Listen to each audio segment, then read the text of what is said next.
Welcome back to Supercar Connection. You can find us on social media at Supercar Connection and full episodes on Apple Podcasts, Spotify, and video on YouTube. Please follow, like, subscribe, comment what you think, send us to another car lover. Your support is what allows us to make this better each and every week. I'm Gavin, and this is my boy Joe, and we're here to talk about cars. Let's do it. I want to start off with a question this time, though. Let's hear it. Yeah, I can't wait to see your Let's hear it. reaction. This kind of has to do with something that's kind of recently come out, and I'm starting to see them on the road. And not that it looks bad. It's a good-looking car. But you're going to see what I'm talking about here. How many cars would you take before you bought a Mercedes-Benz SL63 AMG at $180,000? $180,000. Does the How many cars? MSRP really get that high? 180 That's the base MSRP of the SL? Are you sure? of the SL63. Are you sure? I literally looked it up today because I was so baffled. Because I've, as you and I know that we are, I'm on Car Gurus all the time, and I'm continuously looking at the different markets to follow the price points. Yeah. And I swear I've seen SLs for like 120, 130, it might be 22s, it might be the 23s. 43. No. They have an inline 4 version. No, it's SL63, I promise you. Convertible, 2-door. I'm telling you. And it's got like 700 miles and it's like 120 something, 130. Like I thought 150 was like, all right, that's ridiculous. But you're telling me 180? That's not even ridiculous. It surpasses the level of ridiculousness. What am I looking Can at? you read that? 223. Pricing for the 2023 Mercedes SL63 starts at $179,900 No, bro, that's wild. for the touring trim. Why? So, dude, look at how much the car depreciates in 1 year. Like, look at it. You see, 2022. There's a new one for $203,000. Look at the one right next to that one. 2022 Mercedes-Benz. That's a 55. Hold on. There's No. that big of a difference. The other one's an i4. That's why. Are you sure? You got an inline 4 turbo, This is ridiculous. or then. you have the twin turbo V8. This is madness. But I thought I was already upset at the thought of 125, 130, and I thought that fits well because you can get a Vantage, Aston Martin Vantage for right around the same price. You can maybe get like a new older one. Bentley. You can get. There's probably 2020s and 21s on the market right now, relatively low mileage, and you could probably get them for like right around, I would say 115, like 130 area. And the fact that is that much, like you're talking about 180 for a car like that, And that's starting price to that car. You saw there was new ones for 200. You know what really upsets me too is that in reality they shouldn't even be able to sell those cars because there should be no market for it. But I've seen them on the road. But there's a ridiculous market for it Who's because buying I this can car? tell you who's buying these cars. Trust Who's buying me. this car? I can tell you. I don't know if I'm allowed to say it exactly on this podcast, but I can tell you exactly who'll be buying these cars. Well, I mean, okay? you know who's buying it in Glendale. Exactly in Glendale. I can go to But people Glendale, Burbank. People are buying these in Dallas. Dude, what it sounds like is just the type of person that doesn't really know Miami. exactly what to Who's get. the Miami guy driving Who is this? it? Oh, I you can spent only some time in imagine. Miami. Oh, 100%. Dentist? He's riding around going crazy in the new 63. He's for sure a dentist. No, he is a dentist. But this car at that price point is ridiculous. Like we're talking, you're already surpassed. You can get McLarens for that price range. You can get older model Ferraris, older model Lamborghinis for that price range. You can get pretty semi-new Audi R8s for that price range. How about the Porsches? Any of the You're telling Porsches? me you're taking that over a 911? No. Well, what kind of 911? Pretty much any of them. No. Not base, but anything that's going to be 200 grand. No. A GTS? Can you get a GTS no, for that I would much? take the SL over a GTS. Absolutely. The I would only take the time, G- I would only take the 911 GTS. I would start at, it would be the GT3. That's the only 911 I would take over the SL63. You could probably get like we saw that one that was 2018? Yeah. It was Or like 2017? It was right at like 180. Which is still kind of crazy. Even you get a 15 But I think I'd take a 2017 GT3 over a brand new Mercedes. over a brand new I also would. SL63. I would take a 15 GT3. If as long as it was low mileage relatively, I would take it 100%. Yeah. That's the only time. But you can give me a 2022 GTS, and I would still pick the brand new Mercedes. That might be one of the most ludicrously priced cars. It's ridiculous. I've I ever can't seen even hit the imagine market. the options that you'd have to pick on that car to get it that high. Like what's Mercedes more sell you- unbelievable Huh. out there? Has there been anything that you can think of? Honestly, let me think. I Any other car price range unbelievable? Chevy Z06, the Chevy 2023 Chevy Z06. That's the only car that's overpriced by markups. That car is supposed to be. I'm getting sidetracked. That doesn't count. You're gonna take us down the CO6 I'm rabbit taking hole down once the again. CO6 You're trying to episode steer rant. this conversation back to the Corvette. Let me think. I've got one Hit me. that I feel Hit me. the BMW XM SUV. The new one? Yeah, The spaceship type thing that they came out with? 160. Is that how much they're going for? I think. I don't even know that's how much what their kind of- MSRP. Do I what- have to look this up? What too? motor is in that car? Is it all electric? I don't even know what No, this, no, what's it's the a- backstory. I don't even it's know. It's a hybrid. I don't even know the backstory of this. So they. I'm not a BMW guy, so I don't botch a lot of things You're in not the a- car world. You're not an import type of But dude? I know a lot of people Foreign. their BMW is kind of their livelihood, and I don't want to offend those They people. have like a cult following with these BMWs. But I know this much: it is the most powerful M car they have ever created when it came out. The label red, The XM. the XM label red, which is like the performance More version. powerful than like a brand new Any M8 BMW. performance. M8 performance. Yeah, it's the most M8 performance powerful. is pushing like 620 horsepower. It's I'm the pretty most sure. powerful M car they've ever put out, How many and they horses stuck is it in this thing a pushing? weird shaped SUV. You know, Look at you got your phone, yeah? my phone's right here. I'll look it up right now. My problem is that I have is like, for example, I'm very familiar with BMW, and like they're the type of people to pull out the i8 and tell me that it's like a Lambo competitor. But so I don't really know how valid that point is for them saying whatever this XM thing. Because when I looked at it for the first time, where I saw the commercial, I thought I was watching like a futuristic, the Kia Soul commercial with the hamsters where they ride around before the Of hamster. course. I thought it was just like a revamped Kia Soul, and that's why I was waiting for the hamsters to come out. And then I started realizing, I'm like, no. The lighting's monotone. Like the colors are very monotone. I said, is this a BMW commercial? And then I realized, I said, oh my gosh, BMW is really coming out with whatever they think this is. the XM. The XM. Let me see Which is see how exactly much? what it is. Yeah. Most powerful. I 2023. mean, it's definitely. BMW. Is it? It's just an XM? 70 horsepower. maybe? XM, that's Shoot all in it the dark? is. XM, just the XM. XM. First off, they're going for like 170,000, Yeah, that's crazy. which now has put it in right equal ballpark with how absurd the SL63 is. That you can put them both together. And you know what? Unpopular opinion. Huh. Partly because I do love this car and I think it's awesome, and I would drive one in a second. But the fact that they're like over 200 grand, the G wagon. I love the G wagon, but you're gonna come out here and charge me $230,000 for a new G wagon? You have no idea. Like that car, it would be very nice to have one, but because of how absurd it's gotten, it's like I don't want You one. literally can't justify it. You can't justify it. At like low 100s, even tipping below 100, you could semi justify it or realistically justify it. But when you start getting into 200s, it's unreal. And Yeah. I'm telling you, Even Th- there's a market for that. In Those today's people. world, even 150 like Can you doesn't believe sound it? crazy. It doesn't. Telling you, XM starts at 159. It's got 483 horsepower, 30-mile battery range. Doesn't make sense. And let me see. It's more than 430 horsepower. Look up the label red. No. The label red? Yeah. No, tell me right now. Horsepower, XM 43. label red.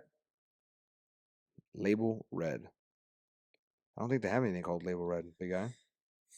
I'm looking at it right now. Stop. You already know I know. Oh, wait.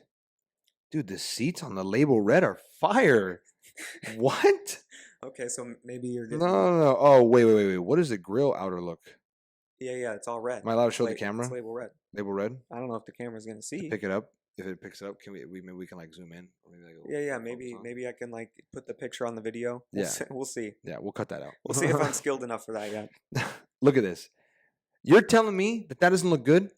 That's not That's not bad. That's don't not a get me nice wrong. seat interior. Look at that seat. It's a cool seat, but the rest of the the dash is like No, it looks like a super- 3 Series. super plain. Yeah, it looks like a 3 Series. What's this? I can't get Like the you wanted specs to, on you it, want though. to at least put like the Ballin 7 Series like interior in. Right. That would be kind of 738 horsepower for the label red. There you go. That's what it is. 740. No, I said 670. Did I was you off. say a horsepower? I did. Did you? I Can we get the guessed. tape? Can we rewind that tape? Yeah. I don't think I heard an official horsepower number from You can go back. I think it was at like a minute. I don't know, 8. 8. All right. Well, let us know in the comment section if Gavin's out here capping. I think I'm pretty sure I said. Because I'm damn well. 670. I remember he did not say no thing. I guess 670. You're getting 670 from what? The Z06? Just this number that I don't know. conveniently just pops in your yeah. head. That was like I was like that sounds right. It sounds sweet. The 670 Because comes- honestly, at first I wanted to. I'm not even gonna lie to you. I don't know if I said this or if I just thought this. I wanted to say 740, and I was like, no, there's no way it's over 700. That's way too much. And I was like 670. That sounds right. that sounds right. That and I was sounds like, just I think realistic it's like enough. 670. And I was like, how much is it? It's not too high or far away from everything else. Where like, but it's just it sounds high enough. That's like, yeah, that would be the highest one. Yeah. The M8, I'm telling you, a brand new M8 Performance, I'm pretty sure is like 620 horsepower. So Yeah. 670 is not crazy, guess. But Those things are like they're 0 to 60 is rated at 2.6 seconds. on which the one? M8 The M8? competition? No. They're fast. They are. Why are they so fast? They're all-wheel drive. It's like magic fast. They're all-wheel because drive. they're so huge. I'm telling you, I've driven one, and to be honest with you, not only is it a fun car to well, drive. you can't just this say is- your car does 2.6 seconds. Well, It's gotta- 100%. It's got That's do, ridiculous. It's Trust got me. to do 2.6. It was the same thing when they came out with the C8, and they said 2.9. I go, there's no way that thing's really going to do 2.9. So that M8, though, all-wheel drive, it's ridiculous. It just rips. It launches. It rips. That's the thing, though. It's because it's bi-turbo, and I guess BMW, the way that they're doing it, like they're making it pretty semi-efficiently with relatively no turbo lag.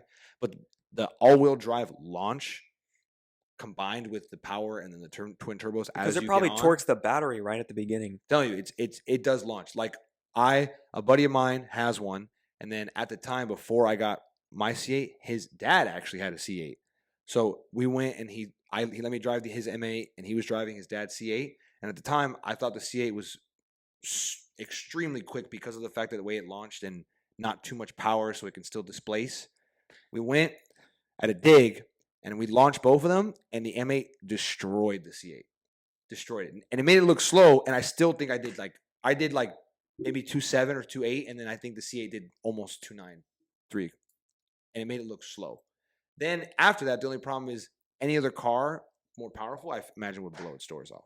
But the C8 couldn't catch up because, again, you're talking about 500 horsepower versus 620 plus the turbos. Yeah. Forget it. That's crazy. Forget it. That's But crazy. I can't believe it. But I just want to paint this picture for you real quick. Hit me.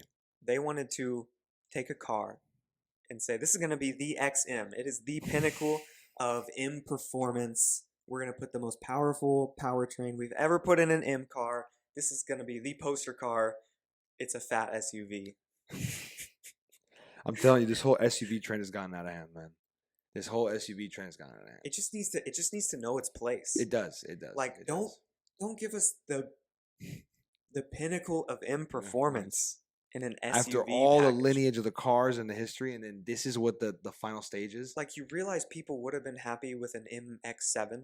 Yeah, 100%. The M8, you could have just stopped at the M8. Give them an MX-7 competition They're chilling. with 700 horsepower, Give me an X5 M and competition. then give us a real M pinnacle car. I'm good. It's that easy. That easy. But don't let it steal. That's like if Lamborghini like made the Urus the most expensive model and gave it like scissor doors and stuff. Right, 100%. You'd be like, what? Why are you doing that? I mean, even the Urus is a whole different dynamic within itself. They're the ones that really started this whole ridiculous thing that's going on right now. This SUV dynamic. I might challenge that, actually. What's challenge what? The ones that started the SUV dynamic. You're gonna challenge it and saying what, that it's incorrect? Yeah. Okay, I am. let's hear this. I would love. They to hear were this. they were sure they were like the spark on the kindling, but you know what the kindling was? You're about to say some ridiculous. Let's turn the Blizzard. clock back nearly 20 years at the release of the Porsche Cayenne. Oh my gosh! There's no. Porsche was no, a no, strictly sports car company. They made No. nothing else no. except for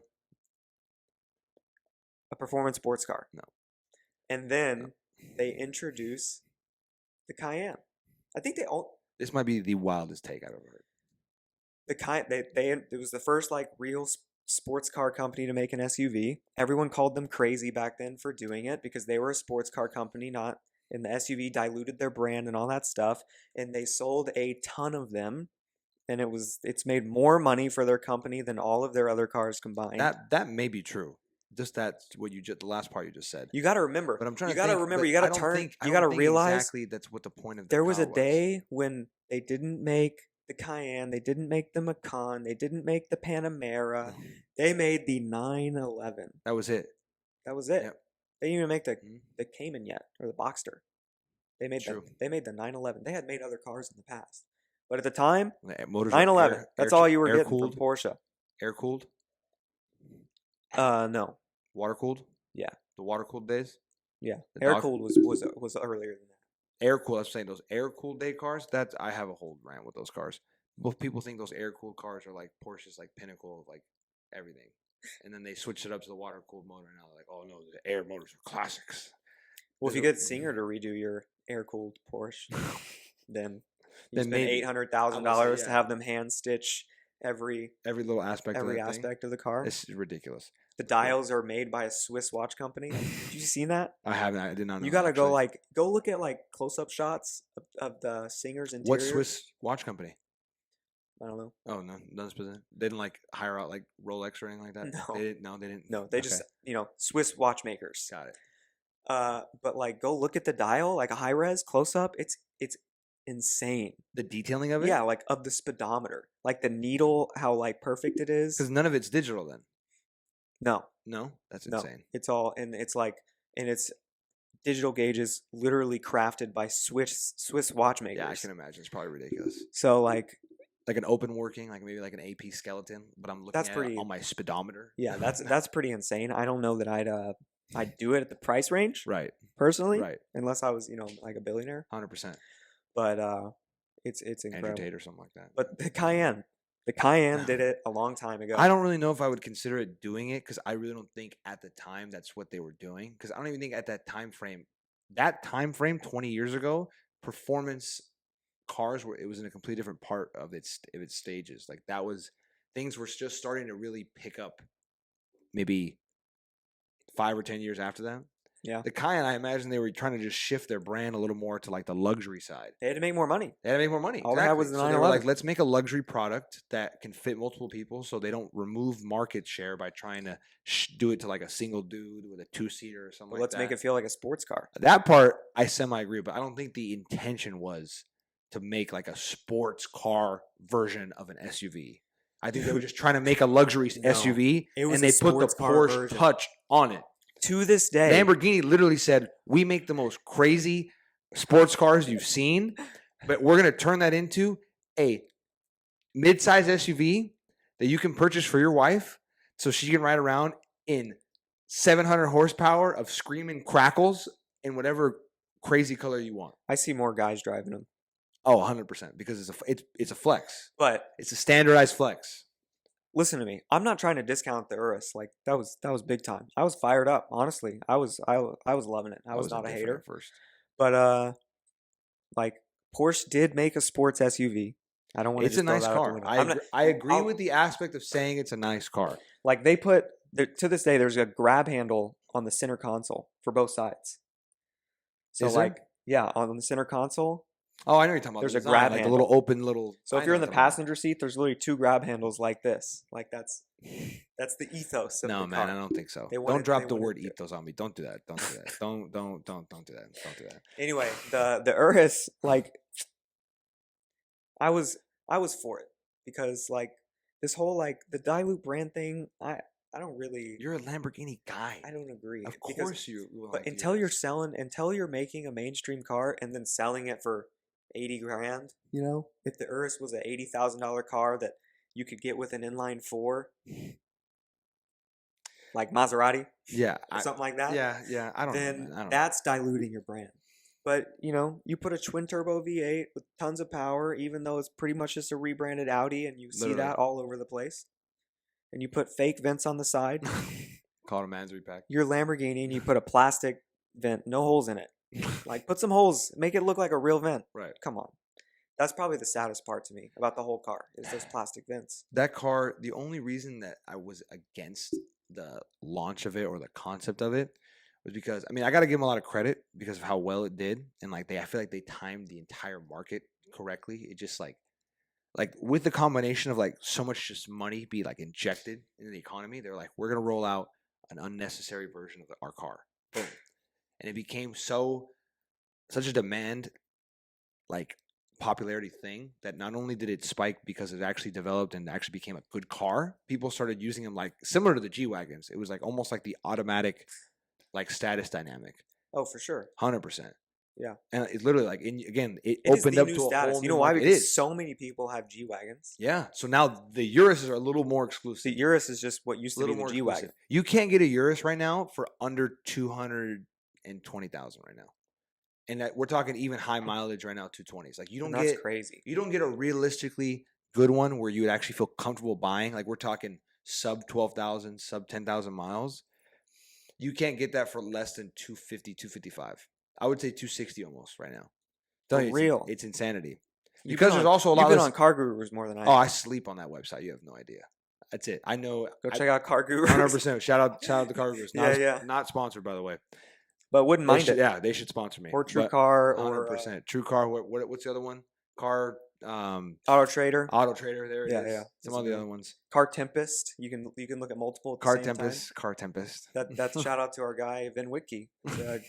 A big YouTube channel. I love their stuff. I watch a lot of I'm their sure stuff. Doug DeMuro's got So one. don't hate on Vin Whitkey. I think Dougie did one too or something like that. Cars and Bids. There it is. Something All right, like now that we've plugged all the different car places, Yeah. that's crazy that 200. That's wild. that. Tell you, 220. you haven't even seen like Huracan prices, have you?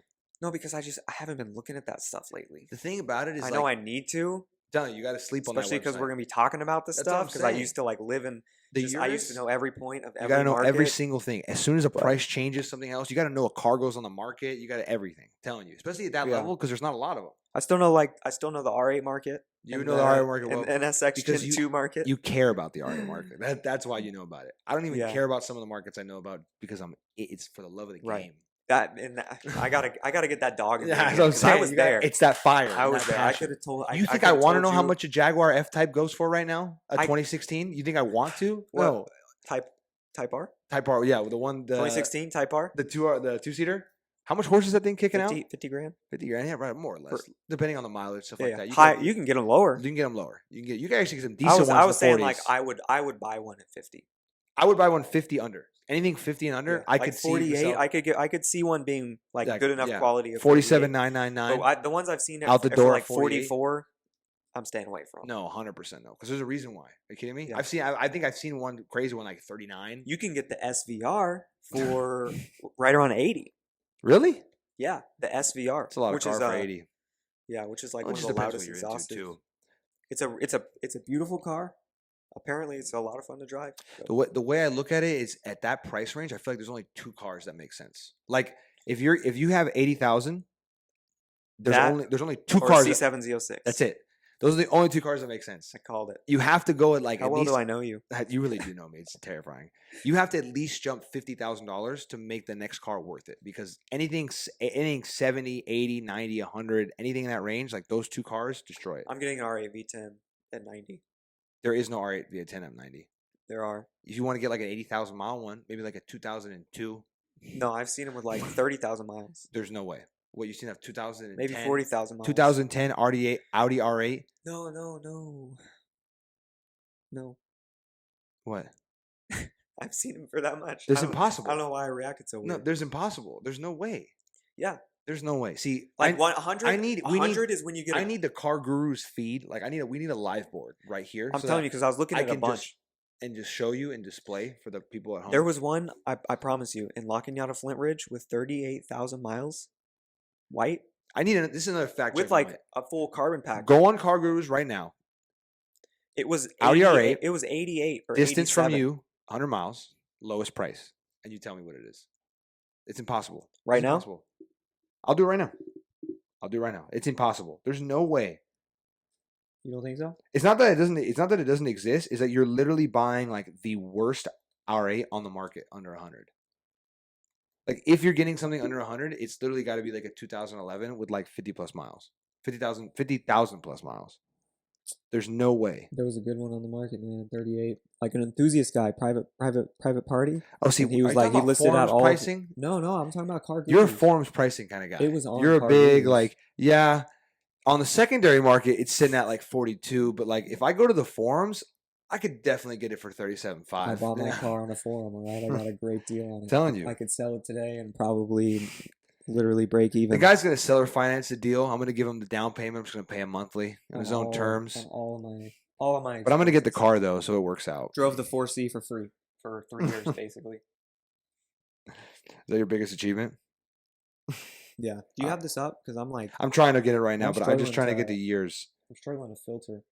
All right, you do the years. It's hard to I talk just did it. and search, but Okay, you got a 2009 Audi R8 Quattro, okay, with 100,000 miles going for 55,000. yeah, that makes sense. 55. I said 90. That just shocked the heck out of me. Yeah, that's the V8. The V8 only had like Oh, let me do 400 something more. Let me do the trim then. So what? So it's got to be no Quattros, no 4.2s, no 5.2s. No. It's got to be all what? Just where it says V10. Yeah, there's Like if it doesn't say the word V10 in dude, the trim level, then it's not a V10. find the engine filter. Is there an engine filter on this thing? Maybe I Yeah. don't know what I'm doing. There's an engine filter. Is there? I got V10s up. 86,000. We've got 41,000 miles. 2011. I saw that. With 27,000 for 87,000. That's a lot of miles on that car, man. You got to remember, it's basically just like a cheap Lamborghini. Oh wow, the mid market ones. Oh, I don't have mine. It's like a low quality Lamborghini. So you're getting like a Lamborghini. Okay, well, this is a solid one. A 14 V10 with 9,700 miles for 120. Yeah, if you're getting the best of the best. That's a reasonable one. Not You know crazy why that is, expensive. though? Because Why? the 14 got the dual clutch. The 14 and 15 Did they really? got the dual clutch That from makes the a Huracan. huge difference. So all the way up to 13 has the Gallardo single clutch, Oh my goodness. and then So it's a completely different car then. yeah. So even though 14, 15 still has the old body style, they had already switched the transmission over to dual clutch. So I would really. So the this 14s is go not, for It's not a bad car. the 14s for sure go for more than Everything else. yeah. So you found a good one for sure. Honestly, the thing kills me about this is But really that's not too bad. It really is a nice car. It really is at the end of the day. But it's because you know what's crazy? I think it's one of the only supercars. Or are we considering a supercar? It's broken. Yeah. It It's is a supercar. I It's think a naturally aspirated V10. I think looks pretty because sick. because it's an Audi, and the dynamic of they've been making that car, whether the motor's different, the trim levels, the body style, whatever, they've been making this same car since when? 2008 till now. Like what other supercar has been made that long consistently? Like they made 458s for a while. Now they stopped. The redesign was a complete redesign, though. It was Like the redesign was right. pretty much like literally the Gallardo to the Huracan. I don't Maybe think a so. little less, I don't think so. but the parts are the same. That's true, relative. But again, we're still So talking. it's like we're pretty still much a talking about direct whole comparison. different car. They didn't go any crazy with the horsepower. The new ones are the smallest car I've ever seen in my entire life. Let me tell you, like you would live in that car. I don't fit in that car. That's fair. It's ridiculous. The old ones are comfy. They got these fat seats Yeah, in them. especially that like 2014 year. They just took interior. the front seat, the front section of an Audi A5, and just plugged and it just in, slapped it in there. and then covered the whole dash in leather to make it feel fancier. The new ones, tell you they have the dash is like non-existent. Are they the only company that's really like put out a supercar that wasn't a supercar company? What would you? We're considering what the R8. You're talking about the R8 as a supercar in this because reference. everything else is either McLaren, Lambo, or Ferrari. in terms of what? Like in the supercar world, like to be considered a supercar, would you call the NSX Gen 2 a supercar? Some people do, some people don't. I technically would. I probably would, I probably would. but like R8, The NSX was ahead of its time, but but Audi came in, and they're like just a luxury, German luxury car I company think- like Mercedes or yeah. BMW, and they put out they put the out. R8, They did that a supercar. Kind of cool. because especially the fact that they get pegged with BMW and Mercedes so often. They do have that, but like Mercedes, to be honest with you, Mercedes has some some crazy. And even BMW does too. BMW I think is a little less, but like some of the Mercedes models get up there. It just depends on what are your requirements for being a supercar. Yeah. Like some of these new BMW GTS models, Mercedes, the GTs. Sure. Some of those create like the GTR that like, and that especially in that lime green Mercedes color. Yeah. I would consider that a supercar. Green Magno. Yeah, that one. Exactly. You always know all the names of the colors. That is like 100% I would consider a supercar. So like now that they're there, but again, we've been now since 2008. I feel like that's right. I feel like that's on the brink of a supercar. It's on the brink. That's like with the 911 Turbo, like AMG GTR, what do you 911 consider, Turbo. What do you consider the Aston Martin Vantage? Not a supercar. Not a supercar. Yeah. But what about the car does not consider a supercar? It just doesn't. It doesn't have it. Oh. No one has a real answer to that. What you mean, but I know exactly what you mean when you say that. Everyone knows what are the technical requirements for a supercar. Like, what are if we're gonna argue about this whole dynamic, we have to establish a baseline. What's the baseline? Is it price range? Is it quality of interior? Is it performance? It's part price, image, look, resale value. What are we considering here? Everything you just said, pretty much. Part price for sure. Car price. Yeah. All right. What's our baseline of car price then? MSRP or? I don't want to put a hard number on it. I'm telling you. 150. Because no matter where you put that number, you're going to cut out budget beasts. And I'm telling you, no matter what. You know what? Price doesn't even matter. Okay. Because at the end of the day, there's going to be cars past the price range that don't fit right. the bill. 100%. The G-Wagon is not a supercar. Not at all. But it's as much as other supercars. Yep. So yours is not a supercar. I don't know if I can say price, but minimum for sure, like to be in the conversation, 150. Oh, I just cut out the Z06, huh? I was like, damn, that's crazy. Were you gonna put the bar at like 120, 130? Well, just so that's what I'm saying. Sneak it in. Yeah. Well, I mean, the thing is, well, no, you can get a Z06 for more than that MSRP. Yes. A fully loaded MSRP Z06, I think like the crazy you can do right now is like 185. The thing is, everyone's got similar boxes, but the way they're configured, there's some cars that don't quite make it. Yeah. In some people's, like I'd probably be like, yeah, the Z06 is a supercar. The performance is insane. It looks pretty insane. It sounds insane. Like build quality looks really good. So it's a supercar. 100%. Yeah. The only thing we're missing is the badge and the price tag. That's it. The price tag is there. I'm telling you, you can. You get in the 130s like that with that car. Yeah, it's not cheap, but there's not a lot of cars that were 130 that we were calling supercars. Even the NSX was like 160. Yeah, I mean, part of that whole thing is because they're foreign cars, so you pay for that. You pay for that foreign crap from the start. Like I'm telling you, that's the brand. It's horse, is what it is. Yeah. Chevy's delivering a premium product on discount. Then that's why I said I would consider it. But there's fair. Going to be people that go, no, it's got to be like that's not enough. It's got to be a $200,000 car. That I understand. That's what I'm saying. I'm saying for me it counts, but like there's certain car like everyone the people that are stricter, it's going to fall out. It will fall out. And so there's a band of cars that stricter about the price point. Because if you're talking, you talk to anybody from a performance mindset for the supercar, literally, there's nothing at that point. There's nothing that's better for it. Yeah, for sure. That car does 2.6. But it's just going to be the price and that it's a Corvette. It's a Chevy. Yeah, that's going to be some people. Especially people who don't know supercar category busters. Because let me tell you, people like that don't know about just like the base C8, they think like, oh, it's just a Corvette. Then you really look at that car and you're like, no, that car it's done well. The build quality is very nice. Yeah. Interior's nice. Like, it's for the first time it makes a Corvette feel not like a Corvette. Yeah. Because every other time it's literally exactly what you just described. Like the performance of a supercar, but then you look around and you're like I'm in an American car. Yeah, the interior on this one's so much better. This one you finally the feel dash, like it feels foreign, all that stuff. Everything. Yeah. The way it wraps around you, the seats are like exactly bucket seats, everything. Just the motor behind you, a little glass split, the way that the mirrors look out. Yeah, you don't have that big like carpet shelf. Exactly. Yeah. Like you just see like you just look in front of you and you feel like you're driving a boat and you just see like this long thing and then all of a sudden it's big arches that you can't. It's just like you just know it's like a cliff, like all of a sudden it just drops off but then your spoiler sticks out at the bottom there. Yeah, so obviously like for the longest time the Corvette didn't count.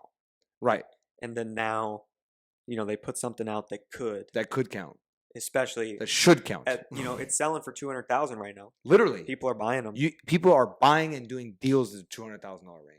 So, which is ridiculous. I guess it's kind of a supercar. The market said that's a supercar. That's a supercar. That's Chevy. literally what it is. Chevy's like, we're hooking it up, and right. the market's like, that's a supercar. Chevy literally is like, we do what we do, and then the market's like, absolutely not. That can be your argument in the future. That's honestly a really good argument. I'm telling you, it was funny too because there was Chevy's so much, like, the Corvette's a sports car for the everyday man, and the people are like, nah, that's a supercar. That's 200K. You're tripping. 670. Don't start. Yeah. Don't let anyone pay 190 for that. Do you remember the speculation about the price before they had released the price? Do you remember? Yes, you remember I was sending you numbers and you were like, no way. No, I firmly believed that you could get a base 1LZ for under 100,000 pricing. Yeah, and I was convincing myself. And I told you the first ones were going to flip for at least 80K profit. You did, and I was like, these are going to be going. I was like, these are going to be going for $200,000. I thought it was outlandish. It's going to be ridiculous. The problem is now, and why it does that is because you have people in the Lamborghini, McLaren, Ferrari price range that don't care about the price 100%. They just want the best performance that they can get at that price. So for them, what's better performance? Let's say you get a brand new Evo. Well, it's still not technically better than the Z06. It's more horsepower. You mean to paint a better picture for you? Paint a worse picture for me.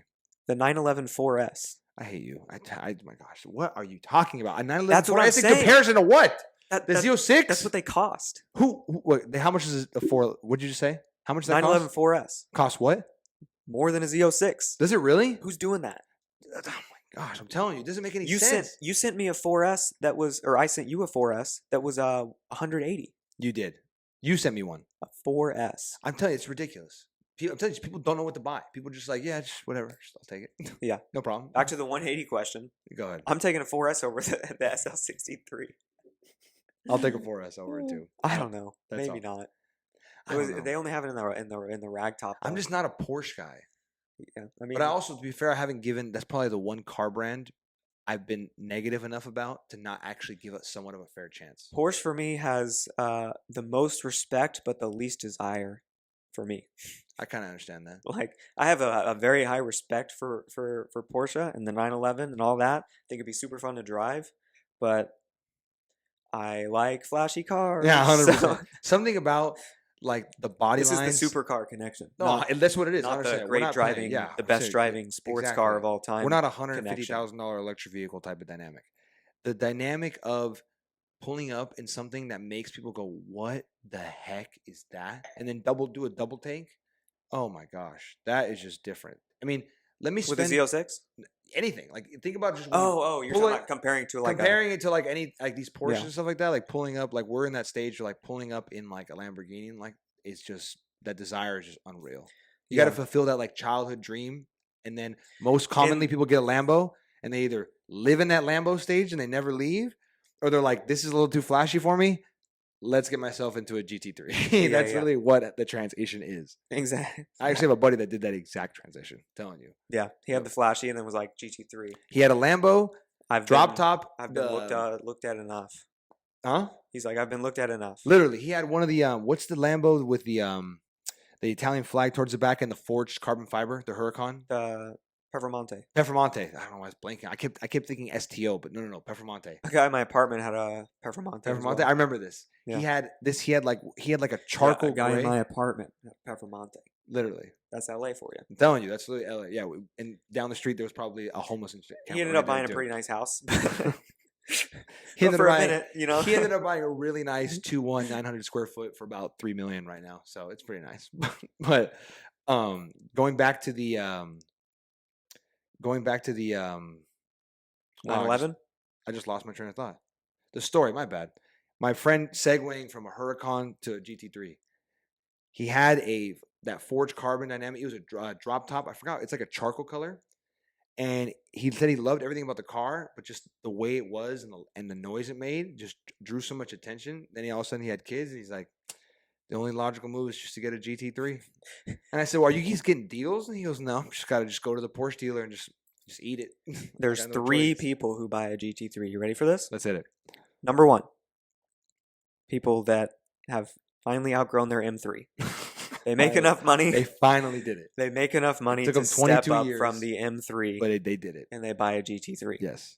Both great cars. They- M3 they would go- be a lot of fun. They go I'd from drive one. They go from a 2015 BMW M3 to a 2006 Porsche GT3.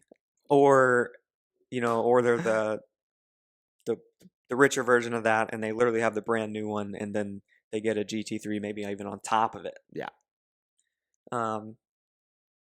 Number 2, just 911 diehards. Porsche Colt For some fans. reason, that's always been their favorite car. That's all they care about. Kind of like Corvette people, Yep. but for 911s. They live and die by it. Yeah. Yeah. You like that plug? I do like that plug. And then the last type is like your friend. Just at me. Yeah, 100%. They've lived out the flashy part of their Yep. life, That's it. and they're ready to still have like a tinge of it, Right. When they want it. but also like the top driving capabilities. Telling you, the only thing is I have consistently heard people tell me that the GT3 really might be like the ultimate driver's car.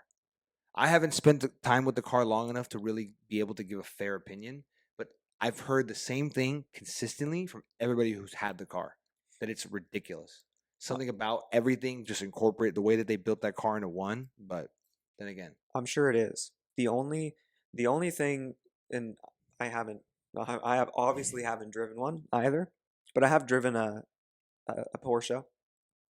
And the thing that I don't like about it the most is just how big it is. It still feels big. And Yeah. even though like I It know has that that like that big car is going to be super tight and it's going to handle amazing, my car's so tiny, and it's just like part of me loves how small it is because I feel like so nimble in the canyons. you wear that thing. Yeah. Literally. It feels like an Like you're extension wearing of it. me. Literally, like you're wearing it. The Porsche, you're in a car, 100%. Yep. It feels like you're in a car. Yep. Might as My well- car might as well just be a feels like charger it for feels all. like a suit. It feels like a car suit. You might as well be just driving a charger at that point. And Just I might really as well like be a that. car. Kind of like the new R8, how you were describing it, how I would live in that. You would live I in would that thrive thing. in that. You would thrive in that. I would I'm telling drive you. around the R8 Yep, absolutely. everywhere. Everywhere. Like a nice little drop top white R8 here. You would literally. So like, even I though the can't imagine. GT3 would just rip the R8 to shreds, I would drive it the do? R8 instead. Would it? Because also, I'm not a good enough driver in the canyons to, Tame that beast? yeah, to be able to maximize the GT. Like I'm Right. not going to be able to push the R8 any further than I would be able to the GT3 anyway. There's no need to. I'm telling you, there's no need to. You're right. I don't want to go flying off the cliff. No, literally. I've seen it 100%. happen. That is insanity. I mean, not like seen it happen, but like I saw them like pulling people out from another one that did. They were all fine, but like, I'm surprised we don't hear about it more. There's got to be more things that go on in that canyon. oh, it happens up it there. has to. It's just that's not what they talk about in the news. No, 100%. Just because it happens all the time. I did see a motorcycle guy in a turn. His motorcycle just slid out from under him. And just He went fell off the cliffs? No. Oh, He just I kind of was like, slid in the oh, he's road, done. and his motorcycle went and like smacked the guardrail. And Have you seen these? that was these the end of his day, that's for sure. he was done after that. Oh yeah, yeah. I don't think I think his motor. Yeah, I his don't think he motorcycle was is, yeah. toast. Have you seen these stories about these Teslas flying off these cliffs? No, Okay. because they're so heavy. So no, so not even that. I read there was a story recently. I don't remember how long ago it was. Might have been like a month ago. There was a gentleman and his family. I think his wife and his 2 kids in a Model 3, and they were driving up somewhere. And I don't know the intentions. They state in the story. Basically, the guy drove off the cliff. Some people say intentionally. He just drove off the cliff. I think they ended up falling. I don't remember exactly. Oh yeah, didn't they the say it was number. like a attempted murder? Something case? like that? But I think they fell like 90 feet or just about 100 feet. Everybody in the car survived. Yeah, in San Francisco. Yeah, everybody survived. Yeah, You know how ridiculous that is? that's pretty wild. And like people still try to have these crazy things about Tesla, like that's not safe. Like that is insane. You go from 90 feet down, and everybody survived. I think someone had like a broken rib or something like that. Is this is part of the electric car thing, huh? They've got like the highest ratings on safety. They really do. And like I'm pretty sure the Y or the X, I don't remember, got like the highest rollover score of all time. really, Yeah. I don't doubt. You think about how heavy it is at the bottom? yeah, So like for an SUV. For an 100%. SUV. So like most SUVs tip so easy, but it's like all the weight's down at the bottom. Literally, So it's like so hard to roll. it might be the X. Yeah, it probably was. Honestly, tell you, I can't even really talk about these cars because I'm obsessed with them. Like I'm a Tesla fiend, so like I don't want to get down that roll because I won't stop. But they're just incredible cars, man. We'll get there sometime. They will. That One of these days. that could be a whole 2-part series, 2-part podcast. You could do part 1 and part 2 of that. Yeah, maybe we'll give him part 1, and then like 3 years later, give him part 2. Give him part 2 after the Cybertrucks come out. Yeah, for real. That's what we need, and the Roadster. Oh my goodness! Do you remember what they were saying about the Roadster? Like the specs of the Roadster? Yeah, Do you remember? I'm pretty Yeah. sure they were talking like 1.9 or like something like that. it said Seriously. 1.9. That is insanity. Yeah, there's I think cars there's that a have video done that now, of though. it. Huh? There's cars that have done that, Like what? like the Rimac. The what? The Rimac. Okay, we're talking about a Rimac. Yeah, yeah. How much can you even buy a Rimac? Can you buy a Roadster? That's a fair point, but you know exactly what I mean. Yeah. You don't have to call. It's Yeah. not like calling Christian Koenigsegg and being like, "Here's $7 million so you can customize my Koenigsegg to my exact specifications, so I can choose my patented leather and my interior to the All I'm spec." saying is the Rimac did 1.9. I'm pretty. Didn't the Plaid do 1.9 though? No, the Plaid does 2.1. Ah, okay, This would be sub 2. okay. Rimac ridiculous. did that. You I'm gotta pretty remember sure. they're advertising You know, I this. saw a Rimac on the road. Did you really? Yeah, That's pretty crazy. on the road. I was blown away. It's like people say like a Dodge Demon dynamic, like Dodge Demon does 9s on the quarter mile. That's not a production car. They keep talking about the fastest. It's not a production car. This Tesla Roadster is going to be like a legitimate production car. Yeah. Tell you, it's When insane. it comes out, and it's gonna do it. It's just taking them too long to do it. They're going to deliver Because Cybertrucks pretty it's, soon here. it's possible. At the time, it was like, is that even like possible with like tire friction? I Literally. saw like a scientist break down the episode, Right. and today it's happened. So it's possible. So like it'll be able to do it. I'm sure. I don't doubt that. Yeah. Can I ask you a question? Yeah. What is your honest opinion about the Cybertruck? About it. Like just the dynamic in its entirety. I think it's pretty cool. You think it's cool? Yeah, I think it's pretty cool. I mean, like, it's just so wild. It's such a wild concept. Yeah, and it's just gonna be on the road, and I think that's so cool. That's what I'm saying. That's really what it comes down to. I'm like, wow, someone's making a car that looks like that. Yep. And a ton of people are buying it, telling you. and those are just gonna be driving around. Supposedly they have like 1.5 million pre-orders from that first round of pre-orders. That's insane. Let alone like Imagine if like they do watching like a more. future movie and the future cars they put in there. Like between like that and like the Rivian trucks, like they don't look as Yeah. futuristic like I don't know, punk. Yeah. But they still have like the kind of Wall-E futuristic vibe. Yeah. Well, a Rivian for sure has that Wall-E futuristic vibe. Yeah, yeah. Like you literally could put a Rivian on that ship that they all are on, those little like the little what do you call those little floating device that they're moving around in? Yeah. You slapped a couple of those in the cargo bay, I would be like, that checks out. I wouldn't even think twice about it. My father-in-law has a Rivian. Does he really? Yeah, he drives. They're a Rivian. awesome He cars traded too. in a C8 for it. He traded in a C8 for a Rivian? The Yeah. truck or the SUV? That'll 100% change truck. my bias. The truck? Oh, what a decision. No, terrible decision. Well, I mean, he was like, he barely drove the C8, and he was like trying to consolidate That's fair. because he had a truck in the C8 and another in a Bronco, and he's like, I gotta like consolidate these, and he barely drove the C8, so he traded. So it he for chose Rivian. he chose the Bronco, the truck and another truck? No, Bronco and Rivian. He traded the truck and the C8 in for the Rivian. Dude, I would have ditched the Bronco and the truck. You got the same dynamic in a Bronco and a Rivian. They're the same market. Not in Dallas. I don't know. He never drove it. It's just Texas people He is what it didn't- sounds like. Yeah, That sounds like a Texas decision. I don't know. My whole thing is those cars, let me tell you, they're actually pretty insane. The one benefit of them that people don't even realize, it's kind of like certain dynamic with the Tesla. Like a lot of people who haven't driven one don't 100% understand how it works, so Yeah. they just automatically assume like it's nothing. The Rivian, I think, has the most hidden useful features in the car that like you don't think about you need until all of a sudden you have it and you're like, this is nice. Like, this is cool. This is cool. I'm telling Yeah. you. Like I can't remember, I'm trying to pinpoint like a good one in my head, but like the slide out camping. the slide out camping thing, the open storage beneath the bed, Yeah. the fact that it has a built-in air compressor for your tires. Yeah. Like why was that not a concept before? The like attachable tent on the roof and the car auto levels. Literally. So like we'll raise different corners of the Telling you, suspension to it's like make your ridiculous. car completely flat while you sleep on the. I'm not a camper though, Right. but if you were, That's what I'm saying. that car is if you were ultimate. into that, all I'm telling time, you, all it time. really is. So if they And then can what it can incorporate do off road too. I saw a video of this guy he took his Rivian down this hill. All these guys were there in like Jeeps and stuff, and they were like making a big deal. And he went down, and they're all freaking out just that he went down the hill. He put it in reverse and went back up the hill backwards. In reverse? Yeah, up like a rocky Right. terrain hill. Everyone was going crazy. Yeah, all these these trucks are off-road real deal. guys. These trucks are real deal. And this was not lifted or anything, just like Nothing. stock.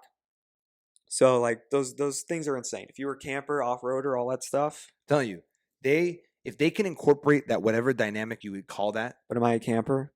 no. Where would we even go camping? Exactly. You might be able to Joshua convince me- Tree? Yeah, you can maybe convince me to go glamping, but even still, Yeah. I'm not a big camper. But they're supposedly, I think next year or the following year, they're going to start actually coming out with they're building their normal car line, like their actual 4-door sedan Yeah. chassis, I guess, quote unquote.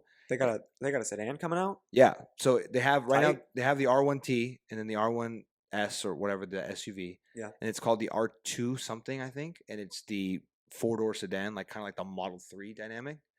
And I think if they can get the price point on that car correct, rival the Model 3, but like add their little touch of utility, you have the only direct competitor for a Model 3 right now, and it makes a good competitor. Yeah. 'Cause I'm telling you, like First time. the first time where it's worth the competitive, like because people can argue that there's Ford like tried to make like for example like the Mustang Mach E competitor of like the Model Y. Yeah. If you drive those two cars, like you'll laugh at the people who think that those are the same thing, like the same price range / competitor dynamic. Like, but that could be like legitimately one that like actually works out. Because if not, Tesla's gonna be every single car on the road in like 20 years. For sure. What's your favorite part about your Tesla? My favorite part about Tesla, Your Tesla. my Tesla, Which is the 21 Model Y Performance. yeah. What do you love about it? The fact that it's probably arguably the greatest car on the road right now Yeah. in terms of everything. Just value, performance. Value, like everything. Like if you consider every single aspect and you had to rely on one car, the Model Y Performance is by far the best. Practicality. Practicality, 0 to price 60 point, in 0 to 60, comfort, luxury, everything. And it's not even a luxury car. luxury. Not even a luxury car. Luxury. But what else are you going to get that's in that price range with everything else and that semi? Oh, nothing. You would normally, that means interior would go down like, it tell you for what it is. If you just categorize it down to SUV that goes 0 to 60 in 3.46 Less. less. Yeah. In 3.4. I think it's less than that. I think it's like 3.2 or 3.1. I thought it was 4. It's fast. All right. Tell you, it's We'll split the ridiculous. difference at 3, or someone else can look it up and Yeah. and let us know that I'm right on 3.4. I'm trying to think And of you my, drive it. Yeah, I'm I gonna don't say, know. yeah. We'll see. I'm sorry, I drive it, but you know the statistics. But I don't doubt it. Yeah, SUVs that are that quick. If you're just like you want a practical car that's also like fast and fun. My favorite part about the car is probably the autopilot. Oh yeah. It is the most underrated feature, and like I don't think people understand the scale of what it is already, and like where They it's got no gonna come. clue. On the highway, Oh my god! when you just flip it on and you're just have no you're just idea. sitting there, traffic, you're not worried about Nothing. I mean, maybe because we pedal, live in LA, you're not so worried like about the traffic dynamic. steer. I'm telling you, you It get doesn't to, matter like, where you are. If you get on a highway, I'm at always any time, double tacking the stock. traffic, not traffic. down 100%. 2 hour road trip. Telling you. Flipping that on the highway is game changing. I took it to one of the first road trips I took with the car was I went from LA to Phoenix, and about 6-hour drive. I was like, all right, I got to charge twice, and I was like, I'm just gonna do my autopilot there the whole time, and I'm not talking about the cruise control autopilot that comes like standard on the car. I'm talking about the $15,000 option autopilot, like Full self-driving, full what they call it. self-driving beta. Yeah, That's yeah. what I'm talking about. There is no road trip experience comparable to that dynamic.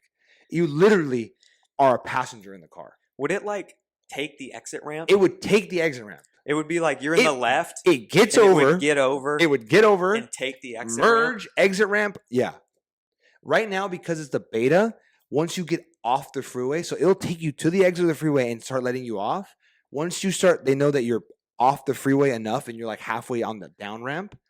Then it tells you like, all right, full self-driving, turning off and whatever. But if you're going from one highway to Another highway, it'll take you on the ramp. It'll take you on the to other ramp, highway. take you through the highway. Wow. It is insane. I'm telling you. So, I didn't know that. That's so crazy. on a long road trip like that, like for example, this Phoenix road trip I took, Yeah. for 6 hours, I was a passenger in the car. Just option trading. on the Absolutely. front Well, seat. at this time I did no derivatives this time. This time I drove it through like kind of like the middle of the night, like Yeah. more or less pretty late at night. So I wasn't doing anything, but I was just on my phone. So like I would say legitimately for the first 2 hours, I was just on my phone. Yeah. And like I had to catch myself being so on my phone to the point where I realized at one point like I hadn't looked up in like 30 seconds. Yeah, you're like, I gotta look up. I was like, let me tap I gotta in. at least pay attention. Yeah, I gotta at least like just half-ass. I'm not putting my life in the hands of Elon. Yeah, exactly. And then all of a sudden I realized for 4 hours I hadn't even been driving. So like when you start driving for 4 hours, like just the stance of driving. That is the biggest. That is And the the ankle. biggest thing. I was just sitting there like this for 4 hours to the point where I got out of the car to charge it the second time, and I was expecting to like get out of the car and be like, Creaky and tight. I got out and I was like, I don't feel Literally. a thing. I was like, I just been transported. It's Honestly, I kind of ridiculous. forgot about that. Telling you. But I drove like that feeling. But I literally remember that feeling. It wasn't a Tesla though. It was Pro Pilot Assist. Nissan. What? Nissan has Pro Pilot Assist. Nissan? No, just listen. We're talking about a Nissan right now? Just listen to the story. Why you gotta get on to me like that? I was hoping you were gonna say like Chevy or Ford, but you just said a Nissan. Super Cruise. Not even a Toyota. Give me a Honda or something. Look, it was Nissan Pro Pilot, which is like the highway thing, and it'll change lanes for you, and it'll like stop and start and do all that. So even just that part, without exiting, without everything else, but stop, start, lane change. And I got out of the car from Dallas to Austin, and the first thing I thought was, why do I feel so good? Why do I feel so refreshed? I'm I telling was you. like expecting such driver fatigue Right. stepping out of the car, and I was like, whoa, I feel all right. Right. Like, And then I had a great night. telling you that aspect alone, but then that goes back to what we were talking about. People don't even know that dynamic exists Imagine getting Well, to your everything destination at night after a 4-hour drive. and feeling Like fine. most of the time, you're meeting up with buddies on some trip or something like that, Exactly. and you're gonna get out of your car not tired and ready to go to bed, but Telling ready you. to go. Let me tell you why the car is so perfect. Probably why it's a bestseller here in LA too. Is it's the perfect Vegas road trip car. You could leave Vegas on a Friday night, get there right at like midnight, 1:00 from that 6-hour traffic drive from there, and be no fatigue. You could do Vegas for two days, come back on Sunday, and then again when you get back on Sunday, you're not even that fatigued. Telling you that dynamic alone, people will buy it. There's Yeah. a market for that aspect of it. Then you throw every other benefit into it. Telling you can't. Only beat those you would know cars. something like that, Telling you, because I have never thought about something I've lived it. like that. I'm telling you, I've lived it. Telling you. Love to hear it. Well, because I got all this work done in Vegas, Yeah, so I had to go So out the there. quick trips, Quick with trips. autopilot. Quick trips, That's huge. literally. I can't wait till pretty much every car is like that. That's gonna be awesome. It'll be. The thing is, Tesla specifically is a lot closer than people realize. Yeah. It's crazy. I'm telling you, like I've like really just sat in my car and really watched what it did, and like it is damn near perfect. It's crazy. Like I Yeah. wouldn't be surprised if we are in August. What? It's August 7th today. Like 2023. I wouldn't be surprised if like by the end of this year there's some release of like a damn near full complete product self-driving Yeah, Tesla. that'd be pretty cool. That's my Now we just have to wait for statement. it to be legal, right? Right. 'Cause that's the thing. So even if Tesla goes, hey, we have a finished product, Doesn't matter. it doesn't matter, right? Because then Yeah. they have to get permission from whatever country the car is residing in and Yeah. being used in to allow it. Because I know starting that Canada. starting with the what highway patrol. Well, whatever that they too, call it. but I know, for example, like Canada has a far more advanced self-driving beta than we do. Yeah. Because of what U.S. government has allowed to this point versus what the Canadian government has allowed to this point. We're close, and that's gonna be pretty cool. It is I gonna be think. pretty I cool. mean, it's like for certain things. Obviously, I'm a car person. I love driving. I love driving my car, but I drive my 4C to work and back. And it's not that far. you but put it's still, mileage on it, dude. what can I do? I got a 2-car garage. That's true. That's true. I'm not a car shuffler. I don't want some on the street shuffling around. You don't want that one little beater that you drive to work on the No, street. I shuffled a car once and it was miserable. It just makes it not worth it to me. It's too much. It's a job. The shuffling dynamic. Yeah. Why don't you like just leave street it out there parking on in the LA? It's just you Just can't commit leave. yourself to you like a can't- 2004 Altima I can't and just leave- park it out there. There's nowhere I can just leave it for like a week and be like, I'm sure it It's the didn't get street towed. sweeper is what it is. It's your one day of street sweeping. Yeah. That So destroys if I go everything. on a trip for a week and a half, That yeah. So destroys if I go everything. on a trip for a week and a half, I got to call a friend to move my car. Like that happens. We'll go to Dallas for a week and a half. Just what is this $60 ticket? You just eat a $60 ticket. Listen, I don't really want to beat her. So But I can find you a 2006 Toyota Camry right now that will last you another 300,000 miles if you want to drive every day. my car's reliable. It's all good. I got plenty of mileage. I Your mean, I'm Alfa still Romeo is reliable. my drive over the year is 6,000 miles. Is it? Yeah, that's what it comes out to. That's nothing. So it's not that crazy. And then I like off of work now, since I'm like driving to work as much as I do, I don't drive it. Just drive it to drive it Right. nearly as much as I used to. Right. Because I was work from home, and like driving the car was like one of my like pastimes. Pretty Right. much. That was a way for you to I'd get pop out up- of the house. Yeah, yeah. I'd be like, I need a break. I'd pop up to Right. Mulholland, like run down the canyon and back, Amazing. and that was just like that was something I did. Work from home. That was life. a Tuesday. Yeah. Yeah. Ridiculous. Going up to Angeles Crest on the weekends. Now I'm tired. Sunday morning, 7 a.m. Angeles Yeah, Crest run. I'm busy. Telling you. It's like you hate to see it, you hate to hear it. It makes me a little sad.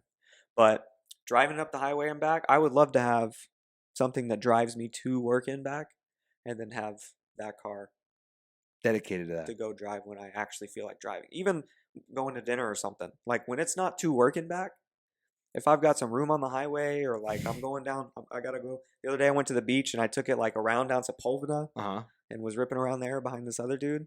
It's a good time. It is a good time. So like those times like make me love the car again. Even recently, like I had pretty much only been driving it to work and back. And a little part of me was like, do I sell this for something more practical? Just for now. Your logic came in. Yeah, a little yeah. bit.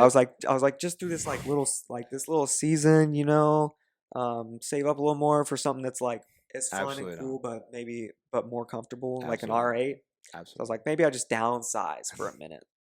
But then I take it on the highway or down Sepulveda, and I'm like, never mind. Tell you, anytime that little logic comes in your head, that little logic dude, and he's like, "Why do you have this? You don't need this. Like, just get rid of it. You Yeah. gotta just right- Go drive it. just kill him right when he gets in there." You know what I was looking at on Car Gurus Huh. when this thought hit my head? Hit me. I was like, how much is like a Toyota CHR? Oh my gosh! Not even a CHR, dude. No. That's how deep I was. I don't think you could have picked a worse variant of a Toyota too. That was so bad. I mean, it's just that tiny You could have little. just said a Camry It's or a a tiny RAV4. little SUV, smaller than the RAV4, CHR, I cheap. felt that. I could get one cheap and stuff. I was like, maybe I just Not maybe I even just like a Venza. maybe I Like, just rock this for a couple months. can we get a Venza? just a couple What months? about a CRV? The Honda CRV. Yeah, Those are pretty solid. yeah. I looked at that too. Kia Seltos. You know, that's kind of me what I tell was you. looking at. Kia stepped their game up. Yes. I don't know if anybody's aware of this. As many people that should be. If you want to talk about a car brand, now we're going a whole different dynamic. Name a car brand that has put on a better performance in terms of upping their brand over the last 3 years than Kia. The only one that could maybe rival it is Hyundai. The Literally, same company. the same company. I'm telling you, they are knocking it out of the ballpark. Have you seen a brand new Kia K5? Yeah. Like Those the things are- GT line ones in like a Yes. Nardo gray. Yes, those things It's are kinda nice. Those things are kind of nice. I'm telling you. They are kind of cool. Or have you seen like a Kia? What's the big SUV? Or like the they're Telluride? either the Telluride or there's another one. I think it's the Sorento. Yeah. A brand new Kia Sorento. Oh yeah, those are cool. Let me tell you. They're like angly ones. telling you, brand new like that for what you're paying for and what you're getting. You are getting a Mercedes without the Mercedes. I'll say Whatever you want to call it. here's one thing I'll say. Hit me. That most of that stuff true. Like me and when we were getting Megan a new car, I took her to go see the Kia Stinger or the Kia Seltos. Sorry, 'cause she wanted Seltos? like a She want a Stinger? She she want a wanted- supercar now? she wanted a compact SUV, right? Right. So I went and took her to see the Kia Seltos because I was like, all right, this is kind of cool and affordable. Right. And we drove like the top one, like the turbo with the leatherette seats. So Uh-huh. it was like kind of nice, little Bose sound Right. A system. little fun. It's fun. Yeah, I was like, okay, this is nice. And then we went over to Volvo and jumped in the XC40, and I was like, all right, if you don't love this car, because we had driven a couple things, and I was Right. like, this is gonna, knowing you, this is going to be your favorite, but it scares me to put you in one because it's definitely more expensive than all these other ones we drove, Right. and you're gonna love it because I just know my wife. Right. and I took her and put her in the XC40, It's over. it feels way different. Worlds different. I'll say that much. Like the Kia and the Volvo, worlds different. Worlds. Like the comfort of the seat, the Everything. feeling of the materials, it's all the little things added up together to make a really big package. The Kia looks great, and then you sit on the seat, like the hard seat. You feel the material, and it doesn't feel like as good. Now the higher end, like Sorrentos and stuff like that, are actually really nice. Some of the really specced out package ones are pretty crazy. It's just the Celtos. They don't put their I think it's like they don't put their materials. They in don't. It like that. I think that's the whole point of the car is like that price range. It's to keep it like away from everything else. So like they separate. So they still have like that cheaper dynamic that they can push, and then they're like at the same time they're like, you trying to ball out? Are you tired of buying 2018 Dodge Challengers and you want to get yourself into a brand new 2023 Kia K5 GT package, GT line, whatever you call it? Yeah, that's they have re-evolutionized that market. Yeah, you got to see the new Hyundai Santa Fe. The Santa Fe, the SUV? 2024 Santa Fe. It's nice or what? You got to look this up. This might be the last thing on today's episode. Let's see. Do you want me to look it up right now? Yeah, look it up. Look up the 2024 Santa Fe. It's the biggest rebrand you have ever seen in your entire life. The biggest rebrand you're saying? Yes. The Santa Fe, it is not like the one that came before it. And it is not like any other Hyundai. I'm pretty familiar with the Santa Fe too. Yeah, you know what I'm talking about. You're picturing a very not great looking car. Right. Well, not a bad looking car. Yeah, but no. I mean obviously, I would never be interested in one, but it's not terrible. The current generation, I like. I kind of meant the one right before. Whoa. Show it to me. Let me make sure I'm right. Yes, that car. Wait a second. How about that? This is like Range Rover meets. Do yourself a favor and go look up the 2024 Hyundai Santa Fe today and tell us you're not shocked. Tell me you're not looking at like a Japanese Range Rover. Yeah. Or it's Korean. My bad. Sorry. Korean Range Rover. Yeah. I mean, it's like a reliable Range Rover. The problem is it's like a cross between a Range Rover and a Ford Flex, which now you're not going to be able to unsee. I think if you see it in person, the Ford Flex dynamic will be a little less because I imagine it's probably higher. Yeah, the Ford Flex is literally station wagon. Like the rocker sits like 2 inches off the ground. Like it's literally a box. Like it literally could be a Kia Soul and a Kia. This is what the people come to Supercar Connection for, to hear about the Santa Fe. Hyundai Santa Fe, talk baby. About Ford Flex. Hey, this copper color is nice. Yeah, I'm telling you, Hyundai, Kia. Throwing matte paints. Car Maker of the Year 3 years in a row. Throwing matte paints on good looking budget cars. Can't argue with them. Hey, the one thing I love about today's car world is finally, thanks to like Kia and Hyundai coming out and going, a cheap car can look good. Like, sure, it doesn't look like, I don't know, insert great looking car. Insert M5 competition. Yeah. Or something like that. S-Class Mercedes. Yes. Insert baseline luxury car. Right. But it doesn't look like an old Camry. 100%. Like, so now everything else is finally having to catch up. Yes. Toyota, Honda, everything. Like they can't just get away with making economy cars. They can't. They have to make economy cars that look somewhat decent. A little sleeker. That's what Honda's doing right now too. Yeah. With the rebrand of the Civic and the Accord and everything, their whole little fleet. That's exactly what they're doing. They're like, let's look at the luxury cars from 2006 and just copy all of those. Yep, that's it. And then put an Apple CarPlay system in it so it looks cool and techie, and then boom, we're off to the races. Because like the new Accord reminds me of like the original A7 or old like old CLS. I'm telling you, the body line on that car, literally what they took it from. I'm telling you. Yeah. We think so similarly. It's ridiculous. But you were 100% right. It's literally what I looked at. I go, what am I looking at? I said, why have I seen this before? Yeah, exactly. So that's kind of shape. I agree. All right, we got to call it there. Wrapping up. Thanks for listening in. Episode 2. Wrapping up. Yeah. So episode 3 coming soon. The Supercar Podcast. You can follow us again on all the socials: Instagram, 100%. TikTok, YouTube, at Supercar Connection. If there's any questions you guys want answered in the next episode, leave them down in the comments. That way we can have some stuff to argue about. Probably not the next episode, but definitely in the pipeline. 100%. Yeah. I'm just trying to practice doing the dynamic. Yeah, episode 2. Leave a like and a thumbs up. Yeah, it's that easy. For the YouTube algorithm. For sure. See you next time. We're out.